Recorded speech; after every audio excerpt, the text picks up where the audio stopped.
आंदोलन करताना तुम्ही काय विचारले होते ते सुद्धा आपण सांगेल, परंतु आज जी कोर कमिटी आहे पुणे आंदोलनाची ती आज मंत्रालयात भेटलेली आहे सचिवांना आणि त्यांच्याकडून काय अपडेट आहे आणि खूप महत्त्वाचं अपडेट आहे ते मात्र नक्कीच सगळ्यांपर्यंत पोहोचवणं सुद्धा तितकंच गरजेचं आहे। तर आज आपल्या सोबत आहेत म्हणजे अर्थातच स्वतःचा म्हणजे काही स्वार्थ नसताना सुद्धा निस्वार्थ भावनेने शिक्षकांसाठी लढणारे एकमेव व्यक्तिमत्व म्हणजे तुषार देशमुख सर आणि ते सुद्धा आहेत कारण त्यांच्याच नेतृत्वातून आता आपण पाहिलेलं आहे की सेकंड फेजला कुठंतरी गती येते। मित्रांनो, भरती कोणच करत नसतं, फक्त भरतीला गती आणण्याचं काम हे आपण आम्ही करत असतो आणि तुमची साथ तर आहेच, म्हणूनच हे शक्य झालेलं आहे। तर आपण आता सरांशी बोलूयात। देशमुख सर, काय म्हणजे आज तुमची बैठक झालेली आहे आणि त्याच्यातून तुम्हाला काय समजलं त्याच्याबद्दल थोडंसं जरा आपल्या फॅमिलीला सांगा। नमस्कार, गुड इव्हनिंग सर्वांना, शुभ सायंकाळ। तर आज आम्ही चक्क चौथा दिवस आंदोलनाचा झाला आहे आणि त्याच अनुषंगाने आपण आज मंत्रालयात भेटी दिल्यात।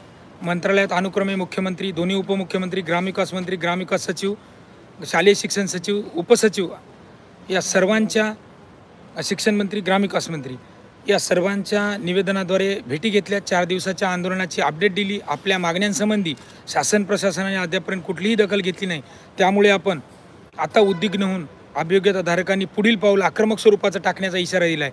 त्याच धर्तीवर आपल्या सर्वांना या माध्यमातून विनंती करतोय, आपण सर्वजण, मी एकटा म्हणणार नाही, मला सर्वांची साथ आहे। कोर कमिटी अगदी अविरतपणे काम करते, महिला भगिनीसुद्धा अविरतपणे खांद्याला खांदा लावून लढत आहेत। त्या सर्वांच्या परिश्रमाचं फलित म्हणून आपण सर्वांनी 4 दिवसाचं आंदोलन यशस्वीरित्या आजपर्यंत करत आलो आहे। पुढील आक्रमक आंदोलन करण्यासाठी आपल्या सर्वांची, महाराष्ट्रातील तमाम बेरोजगार बांधवांची गरज आहे। मी वारंवार जाणीवपूर्वक सांगत आलो आहे की 250 जागांसाठी जर हजारो तरुण रस्त्यावर येत असतील तर 15,000 जागांसाठी नक्कीच 1500 तरी तरुण रस्त्यावर यायला पाहिजेत।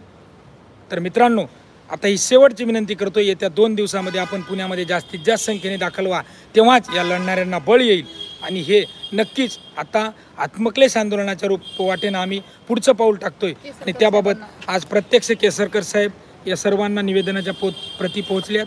आपल्याकडे ओसीच हे पाहू शकता आपण, सगळ्यांना आपण या संदर्भात लेखी स्वरूपाच्या मागण्या, गिरीश महाजन साहेब, त्यासोबत प्रशासकीय अधिकारी यांचे सोबतच एक सर्वात गुड न्यूज म्हणजे आयुक्त कार्यालयातून आपल्याशी जो खरंच प्रस्ताव आला आहे का या संदर्भात आपण चर्चा केली आहे आणि विशेषतः मी मोठेपणा सांगणार नाही, सायंकाळची वेळ आहे, तर प्रस्तावाला गती मिळाली।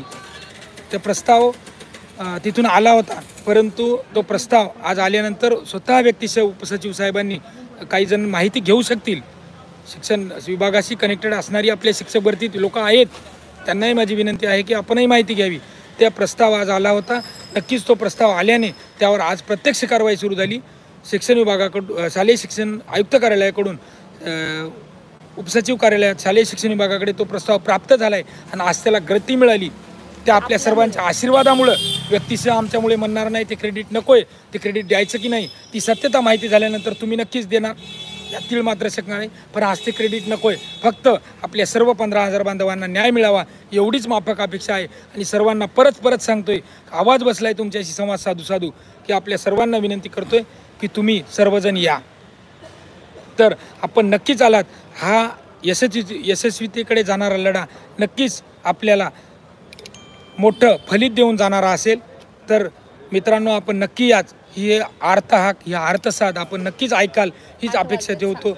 आणि आता 8 वाजलेत, इथून मुंबईवरून पुन्हा पुण्याच्या आंदोलनस्थळी दाखल व्हायचं आहे, तर तोपर्यंत तुर्तास इथेच थांबतो, पुन्हा भेटूया लवकरच। नमस्कार। मी पुढील विनंती करतो की आपल्यासोबत जे कोर टीममध्ये आत्ता मंत्रालयीन स्तरावर पाठपुरावा करण्यासाठी बाळासाहेब काशीद सर होते, त्यांना विनंती करतो की आपण आजच्या झालेल्या पाठपुराव्यासंदर्भात अभियोग्यताधारक बांधवांशी संवाद साधावा। महाराष्ट्रातील सर्व अभियोग्यताधारकांना नमस्कार। आज मुंबई मंत्रालय या ठिकाणी तुषार देशमुख सर तसेच बालुशा मॅडम यांच्या माध्यमातून आपण मुख्यमंत्री, दोन्ही उपमुख्यमंत्री, त्याचप्रमाणे सर्व विभागाचे सचिव, उपसचिव, शिक्षण मंत्री केसरकर साहेब यांच्याशी आपण निवेदन दिलं, त्याचबद्दल त्यांनी या भरती संदर्भात आपण माहिती घेतली। तर आज आपल्याला याच्या अगोदर फक्त माहिती होतं की आयुक्त स्तरावरून या ठिकाणी प्रस्ताव पाठवलेला आहे, परंतु आज प्रत्यक्षात तुषार देशमुख सर असतील किंवा बालुशा मॅडम असतील यांनी स्वतः त्यांच्यासोबत मी पण होतो. महाजन साहेबांची भेट घेतली